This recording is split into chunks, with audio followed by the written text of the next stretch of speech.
Me neither. Thank you, Fister, Unlikely Charm, Bayu, Jordy, Seaboy, William the Sloth, Doyle Ruffle, Luxon and Arrow Roxy, Meat Rose, thanks for 7. Welcome back. Good evening. 100 neo-Nazis hiding behind black masks have marched through the Burke Street Mall, spouting hate and threatening violence. Powerless police could do little but follow the white supremacists who've declared Melbourne is becoming the Nazi capital of Australia. Crime reporter Gillian Lantouris. Melbourne CBD at midnight, mirroring a bygone era. White supremacists take over the Burke Street Mall.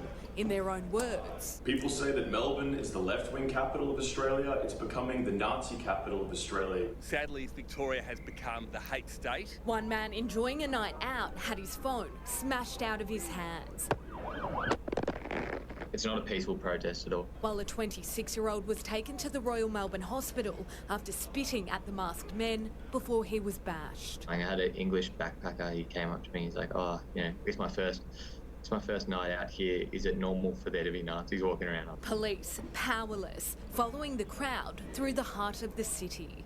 The far-right group posting this video shortly after. The police just had to accept our presence. They just simply have to accept the fact that we want to march and that we will march. To see last night police pretty much having to chaperone the protesters because they can't arrest them.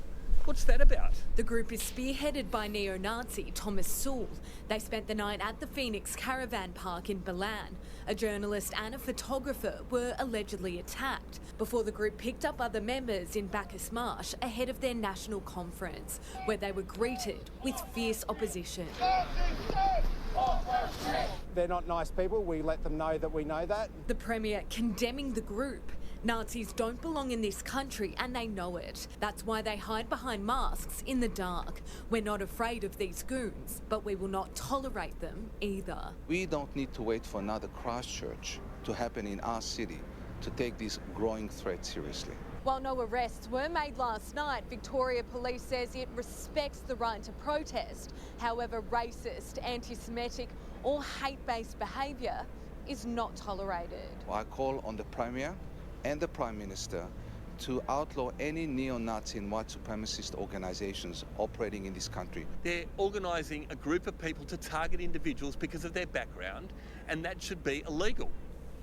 Gillian Lantouris is at State Parliament. Jill, the Premier says anti-vilification laws are coming.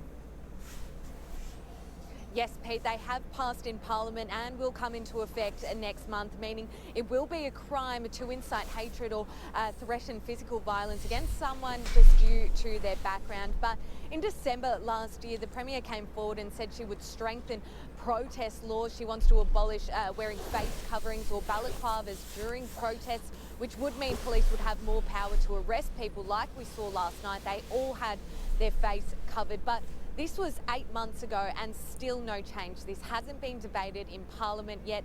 The state government says this will be debated by the end of the year, but there's certainly mounting pressure on the state government to act faster. Pete? Okay, thank you, Gillian Lantouris at State Parliament. All right, average Australian protest. All right, Pridit, Memphis, Forsen Gosling, Levent, Belgium, Boris, Barracuda, Elliot Ross, Drake Poons, Sanix and Kickman. Thanks for 7. 3 years on Drake Poons. Boop.